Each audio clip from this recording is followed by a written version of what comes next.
How did you first meet Bruno? Because I know you were an amateur wrestler, right? Well, yeah, I mean, I wanted to be a pro, so I started wrestling in Pennsylvania. Had an early program. I started in 8th grade. And then I wrestled in high school, state champion. And when I was 16, I got my driver's license and my first piece of crap car. I found out through my mother, who did some volunteer work at the church, Bruno's address, because this kid went to this school. So I had Bruno's address, and once in a while when I went that direction, I'd go out of my way a little bit, because Bruno only lived a few miles down the road from me. And I'd go off the main little road, down a side road, which led right past Bruno's house and backyard. And where was that? Because I don't think you've actually in the North Hills of Pittsburgh. Okay. And so I would like drive by his house once in a while. And one day during the summer, I was driving by his house, and he has this big giant row of hedges on the side, and you could hardly see through them. But for a second, I caught a glimpse of Bruno standing by his pool getting a suntan.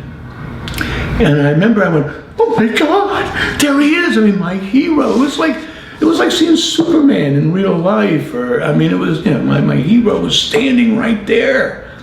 And I don't know what came over me, because I'm 16 years old, little zit-faced kid. And I stopped the car, and I got out, but I'm on the side, like you'd have to walk around the whole house to get to the gate.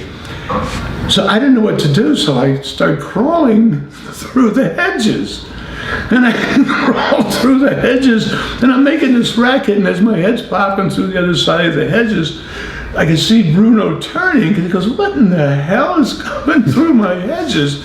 And here comes this, kid, this fan, and I'm surprised he kept a straight face, because he go, oh, Jesus Christ, my God. But here come, and I was very polite, oh, Mr. Sammartino, and he was very polite, very nice, guy. And covered in scratches and everything. Yeah, I got thorns on me and leaves, and my hair's all messed up with twigs in it. And but that's how it started. I introduced myself, I was very humble, and he was very nice, and told him this is my dream, and we talked, and I'm not really sure, I don't remember exactly, but then I think he said, well, if you see me in my backyard sometime, stop by, we'll talk, and we talked a couple times, and he was impressed by my amateur wrestling thing.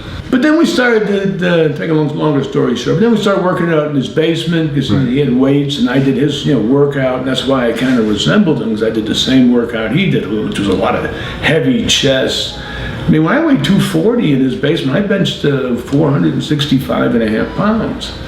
I guess his only son would have been a kid at this point. Yeah. The one son was, yay big, and then the two twins were babies. So you do your weight workouts together? Yeah, so I started working out with him in his basement, getting him looking. He, helped me get in and smarten me up to the psychology, which is kind of a lost art today. What was his strength like in those days? Oh, even in those days, at one time he held the record, the bench press record, at 565. Right. But at that time, he only weighed 265 pounds.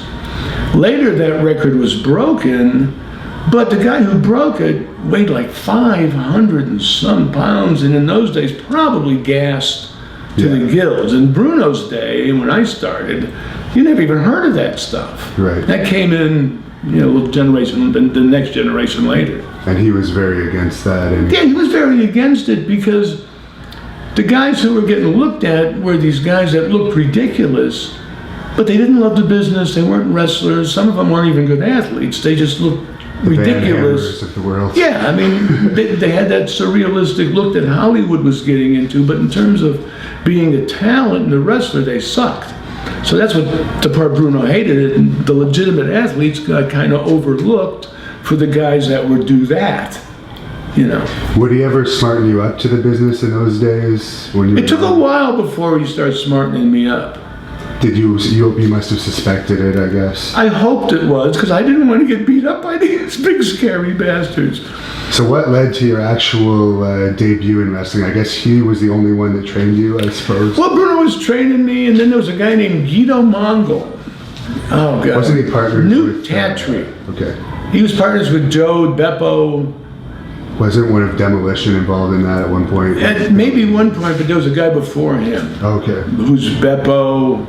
Even Nikolai Volkov. Nikolai, yeah. Nikolai and Beppo, they were the first Mongols. Okay. But Bruno owned a little territory of Pittsburgh.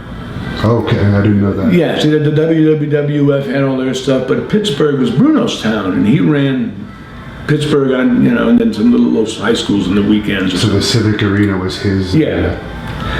So I got my first matches in Bruno's little territory, like in little high schools in the middle of nowhere. It would still have 3,000 people in them in those days. And that's how I kind of learned under the radar.